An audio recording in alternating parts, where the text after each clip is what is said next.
difference between applicant A and applicant B is that applicant B knows that no matter how polished your application is, your red flags will always stand out. What does that mean? Applicant B knows what they call red flag audit. You want to audit your red flags yourself. And how do you do this? You see, when you have low scores, or you have a huge gap here, or you have multiple specialties on your application, people know this. All of us, people can tell from a mile away, so that you are probably applying to multiple specialty, or you had a very low USMLE score, or you had an attempt, or you have a huge gap here. People can tell immediately.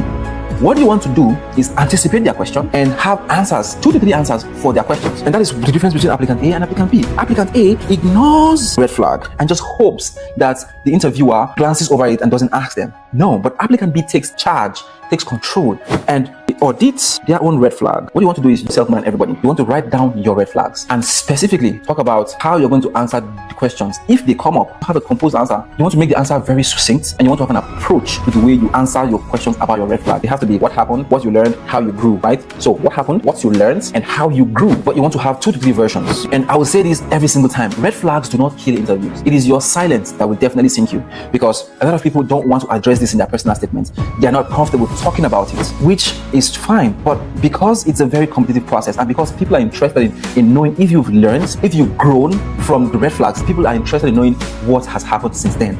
So you kind of owe it to them for an explanation, unfortunately. So you should try and get comfortable talking about your red flags. And so